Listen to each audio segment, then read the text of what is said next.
अस्सलाम वालेकुम students, chemistry का आज हम चैप्टर नंबर 2 स्टार्ट कर रहे हैं जिसका नाम है एटॉमिक स्ट्रक्चर।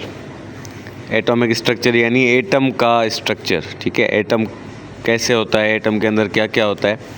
तो इसके अंदर हम discovery of electrons, protons and neutrons पढ़ेंगे आज के लेक्चर में। ठीक है,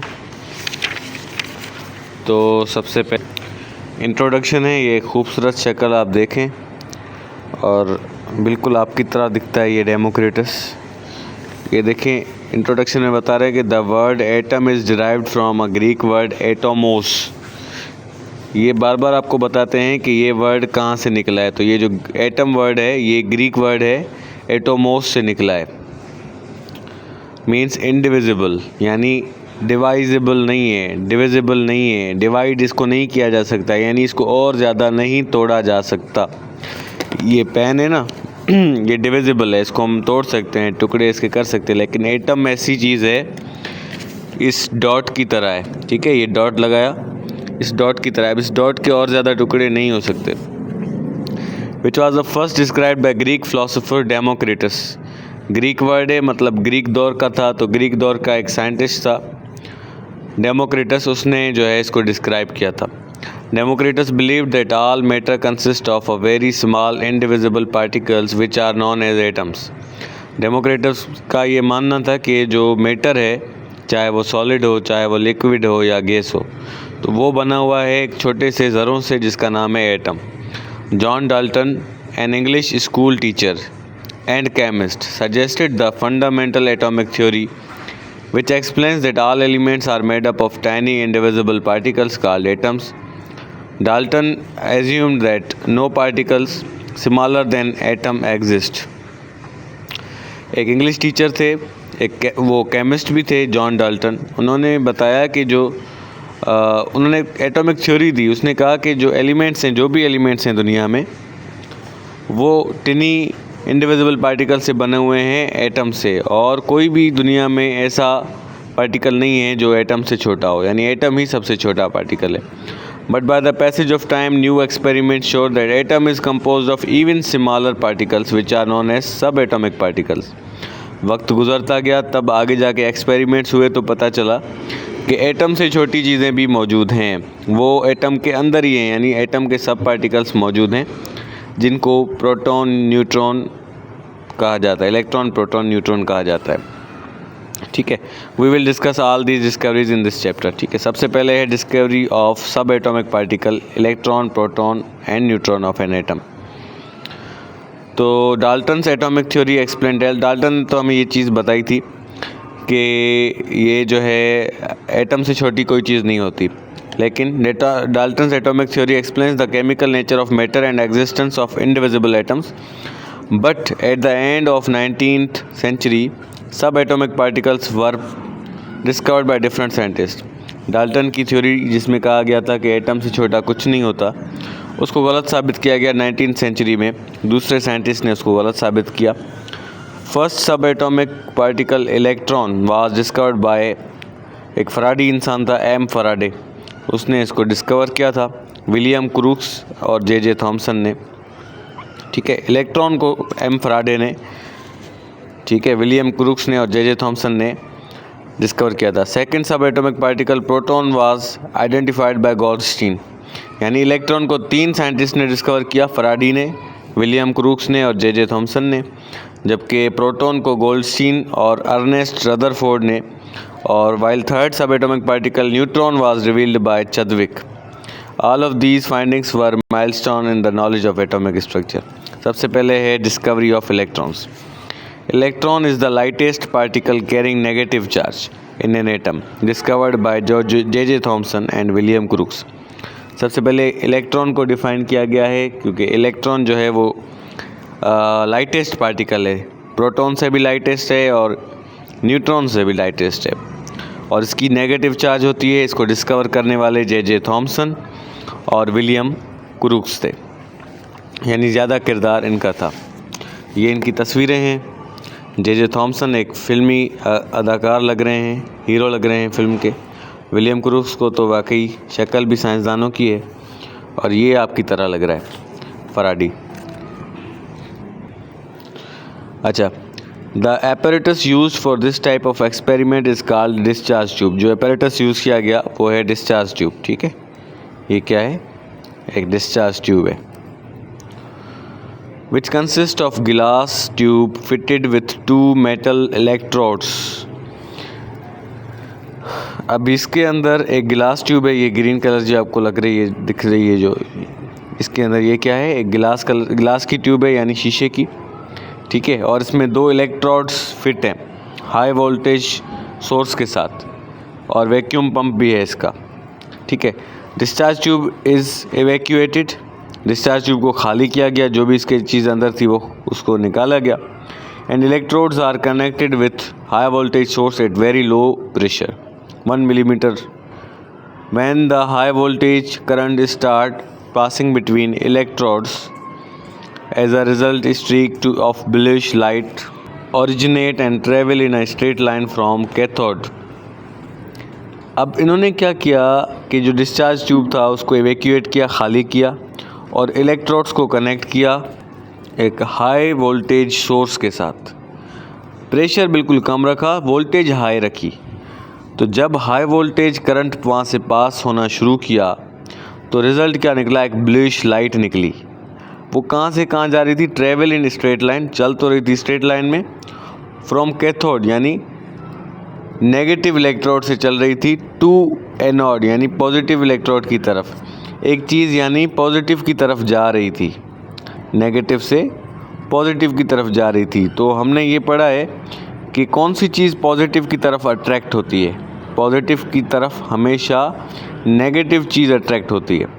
ठीक है, तो and travel in straight line from cathode to anode which cause glow at the wall of opposite end. These rays are called cathode rays. इनको कैथोड रेज भी कहा जाता है। ठीक है, जो रेज निकली नेगेटिवली चार्ज्ड, इनको कैथोड रेज भी कहा जाता है। ठीक है, J.J. Thomson justified that these rays were deflected towards positive plate in electric and magnetic field which shows that these rays possess negative charge। यानी कि जो चीज़ पॉजिटिव की तरफ जा रही है तो इट मीन्स इनकी जो चार्ज है वो नेगेटिव है। Due to this negative charge particle was named electron. इनके नाम इनकी चार्ज नेगेटिव थी, इसलिए इसका नाम इलेक्ट्रॉन रखा गया। These electrons were obtained from the cathode and when cathode material was changed the same phenomena was observed which proves that electrons are constituent of all matter। अब आप एक वीडियो देखें, यह एक्सपेरिमेंट हुआ कैसे वो मैं आपको दिखाता हूँ। दुनिया में सबसे पहले खोजा गया सब एटॉमिक पार्टिकल था इलेक्ट्रॉन, जिसकी खोज सर जे.जे. थॉमसन ने की थी कैथोड रेज को डिफ्लेक्ट करके। तो चलिए जानते हैं कैथोड रे ट्यूब एक्सपेरिमेंट के बारे में।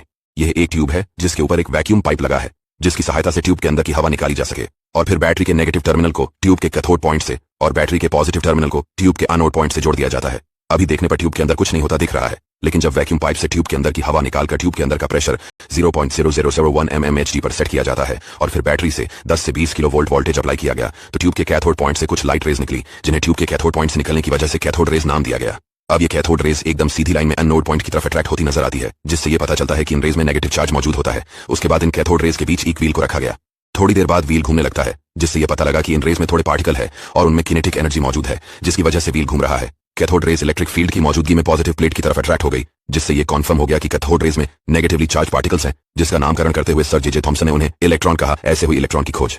वीडियो आपने देख ली। अब आप देखें कि प्रॉपर्टीज़ क्या हैं कैथोड रेज की, यानी इलेक्ट्रॉन्स की प्रॉपर्टीज़ क्या हैं। They travel in straight line. Straight line में ये मूव करते हैं फ्रॉम कैथोड टुवर्ड्स एनोड, यानी नेगेटिव से पॉजिटिव की तरफ ये मूव करते हैं, लेकिन स्ट्रेट लाइन में। दे produce sharp shadow of an opaque object placed in their path. अगर उनके रास्ते में कोई भी ओपेक ऑब्जेक्ट जो कि लाइट पास नहीं होने देता, opaque object does not allow any light to pass, तो वो उनका शेडो क्रिएट करता है। They have negative charge and bend towards positive plate. Negative charge वाले हैं और जाते किधर हैं, पॉजिटिव प्लेट की तरफ जाते हैं। In electric and magnetic field these rays when strike with glass and other material cause the material to glow. जब भी ये स्ट्राइक करते हैं, टकराते हैं गिलास के साथ या किसी भी ऐसे मटेरियल के साथ, तो वो उनमें ग्लो करते हैं, यानी लाइट पैदा करते हैं। द EM यानी चार्ज टू मास रेशो, यानी इनका जो मास रेशो है वो कितना है, 1.7588 into 10 to power 8 coulomb per gram. This is same for all electrons. सारे इलेक्ट्रॉन्स का जो मास रेशो है वो इतना है। They can produce mechanical pressure, ये मैकेनिकल प्रेशर भी प्रोड्यूस कर सकते हैं। मैकेनिकल प्रेशर का मतलब होता है कि कोई फोर्स किसी एरिया पर आप अप्लाई करें, जैसे कि आप एक सेब काट रहे हैं तो नाइफ़ का फोर्स आप सेब पे अप्लाई करते हैं, तो ये भी एक मैकेनिकल प्रेशर है, ठीक है। उसके बाद है आपका डिस्कवरी ऑफ प्रोटॉन्स। तो प्रोटॉन्स को किसने डिस्कवर किया था? गोल्डस्टीन ने 1886 में, सही है। J Thomson investigated properties, Goldstein ने इसको डिस्कवर किया और जे थॉमसन ने इसकी प्रॉपर्टीज़ बताई। Protons were observed in the same apparatus of cathode rays tube, जिस एपरेटस में कैथोड रेज को डिस्कवर किया गया था, इलेक्ट्रॉन को डिस्कवर किया गया था, सेम एपरेटस में प्रोटॉन्स को डिस्कवर किया गया। गोल्डस्टीन ने कहा कि जो negatively charge particles cathode rays थी, but positively charge rays are moving in opposite direction, यानी कैथोड रेज तो जा रही थी पॉजिटिव की तरफ, लेकिन वहाँ पॉजिटिव से भी नेगेटिव की तरफ कुछ आ रहा था। यानी ये देखें कि हमने कहा कि भाई नेगेटिव से कुछ पॉजिटिव की तरफ जा रहा था, तो हमने यहाँ पर सिर्फ इलेक्ट्रॉन्स को देखा, लेकिन गोल्डस्टीन ने कहा कि नहीं, पॉजिटिव्स की तरफ से भी कुछ निकला और वो नेगेटिव की तरफ आया। जब वहाँ से नेगेटिव की तरफ कुछ आया तो जाहिर सी बात है जो चीज़ नेगेटिव की तरफ अट्रैक्ट होगी तो वो चीज़ क्या होगी? वो होगी पॉजिटिव, ठीक है। आप ये वीडियो देखें।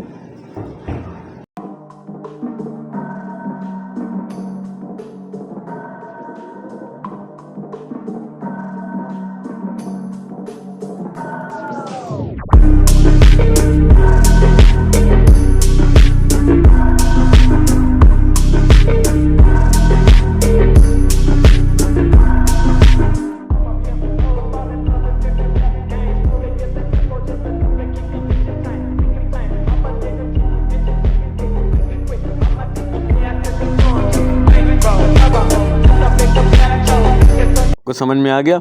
बिल्कुल इजी एक्सपेरिमेंट्स हैं। अब इसकी प्रॉपर्टीज़ आप समझें। अच्छा, इसको कैनाल रेज भी कहा जाता है, प्रोटॉन्स को कैनाल रेज भी कहा जाता है, ठीक है। They travel in straight line towards cathode, ठीक है। एनोड भी कहा जाता है इनको, प्रोटॉन्स भी कहा जाता है और कैनाल रेज भी कहा जाता है। तो ये सीधा कैथोड की तरफ जाते हैं, यानी नेगेटिव की तरफ जाते हैं। They produce sharp shadow of object placed in their path, ये भी शेडो कॉज करते हैं। They have positive charge and bend towards negative plate in electric and magnetic field. इनका जो चार्ज टू मास रेशो है वो बहुत ही ज़्यादा सिमिलर है देन इलेक्ट्रॉन से, ठीक है। इन्होंने इसलिए लिखा भी नहीं है। The mass of proton is 1836 times more than electron, यानी कि इनकी जो चार्ज है पॉजिटिव की वो इलेक्ट्रॉन से बिल्कुल कम है, चार्ज बिल्कुल कम है, लेकिन इनका जो मास है वो प्रोटॉन का वो इलेक्ट्रॉन से 1836 टाइम्स ज़्यादा है, ठीक है। मास प्रोटॉन का ज़्यादा है लेकिन चार्ज जो है वो इलेक्ट्रॉन की ज़्यादा है, ठीक है। The electronic charge to mass ratio of positive particle is much similar than electron, ठीक है। इसकी चार्ज बिल्कुल कम है इलेक्ट्रॉन से, लेकिन प्रोटॉन की जो मास है, वज़न है, वो ज़्यादा है। अब है discovery of neutrons. In 1920, Rutherford predicted that atom must possess another neutral particle। अब पॉजिटिव भी हमें मिल गया, नेगेटिव भी मिल गया, लेकिन रदरफोर्ड ने 1920 में कहा कि एटम के पास ज़रूर कोई न्यूट्रल पार्टिकल भी होना चाहिए with equivalent mass of proton, उसका मास भी प्रोटॉन जितना होना चाहिए। Different scientist started working on this neutral particle. तो इस बात को देखकर जब एक यानी ऑब्जर्वेशन हुई तो लोगों ने इस पर एक्सपेरिमेंट करना शुरू कर लिए। Later on 1932 Chadwick successfully discovered neutron, Chadwick ने इसको एक्सपेरिमेंट करके डिस्कवर कर लिया। Chadwick found that when alpha particles bombarded on beryllium plates some penetrating radiations were given. जब एक बेरिलियम प्लेट को बीच में रखा गया और यहाँ से किसी सोर्स से अल्फ़ा पार्टिकल्स चलाए गए तो पेनिट्रेटिंग रेडिएशंस निकली, यानी ऐसी रेडिएशंस जो किसी चीज़ को पेनिट्रेट करके निकल जाएं, यानी उसको पास करके निकल जाएं।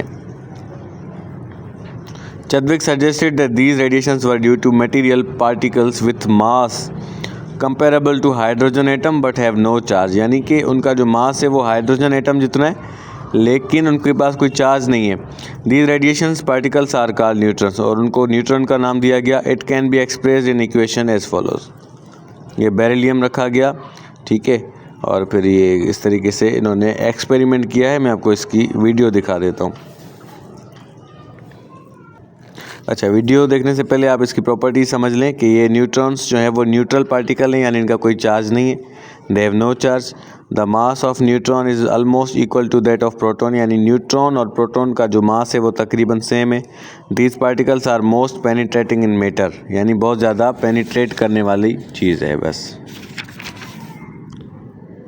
It is remarkable that the neutron was not discovered until 1932.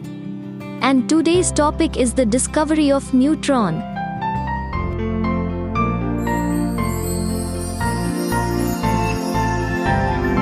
In 1919, Rutherford discovered the proton, a positively charged particle within the atom's nucleus.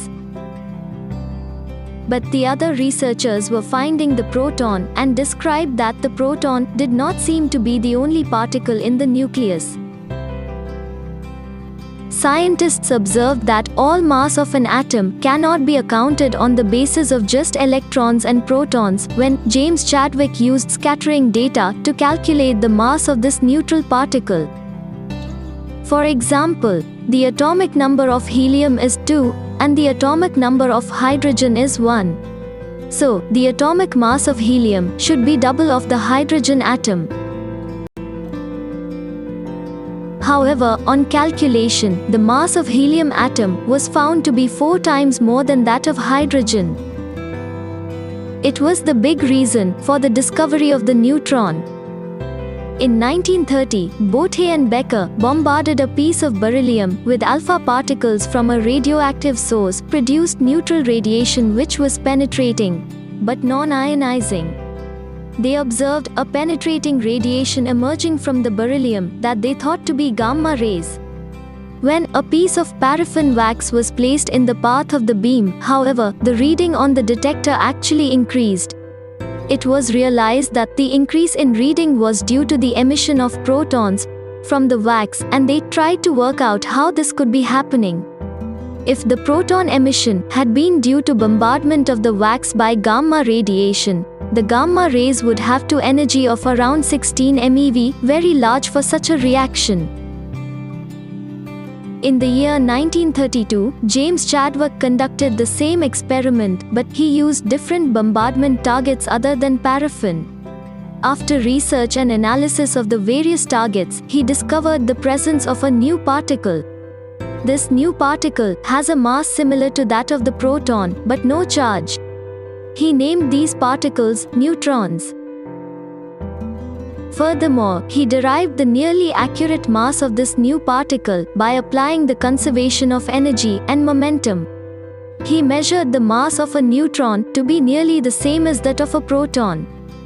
Mn equals 1.00866 U equals 1.6749 by 10 to 27 kilogram. Thank you. Subscribe our channel and click the bell icon.